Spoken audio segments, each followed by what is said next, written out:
कार्रवाई हुई है आज तो बताओ।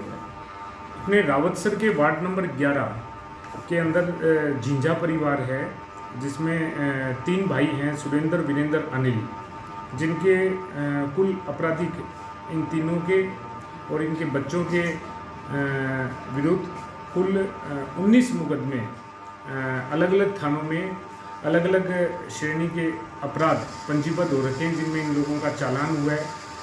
वो चाहे प्रकरण चोरी का हो, चाहे NDPS का हो और 307 का हो, मारपीट का या ठगी का हो, हर प्रकार के प्रकरण पंजीबद्ध है।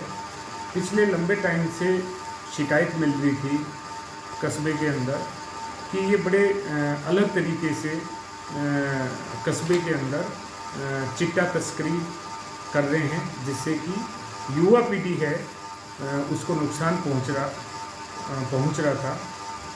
हमारे द्वारा पिछले 4 दिन से इन लोगों के खिलाफ चेकिंगें भी की गई समय समय पर और इनको बंद भी किया गया। इसी क्रम में ये चीज़ें सामने आई कि जो रामदेव कॉलोनी है तो उसकी जो फैसिलिटीज़ के लिए जगह छोड़ रखी थी, उस पर इस परिवार ने कब्जा कर रखा है, जिसकी आज की समय में बाज़ार मूल्य लगभग 2 करोड़ रुपए बाज़ार मूल्य अनुमानित। उस जगह को नगर पालिका के संज्ञान में लाकर उसका अतिक्रमण हटाया है। नगर पालिका ने उसको अपने कब्जे में लिया है और इनका जो मकान बन रखा है इस परिवार का संयुक्त रूप से, उसमें ये चीज़ें सामने आई कि इनके द्वारा अतिक्रमण किया गया है घर के बाहर। उस अतिक्रमण को भी नगर पालिका प्रशासन के द्वारा तोड़ा गया है। इस क्रम में मैं ये निवेदन करना चाहता हूँ आम जन से, रावतसर के, कि हमें लगातार शिकायतें आ रही है, युवा पीढ़ी इसके अंदर शामिल हो रही है।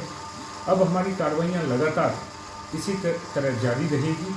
आम जन से भी हम ये अपील करते हैं कि किसी भी प्रकार की सूचना उनको मिलती है नशा बाबत, तो मन थानाधिकारी को वो सीधे अवगत कराएं।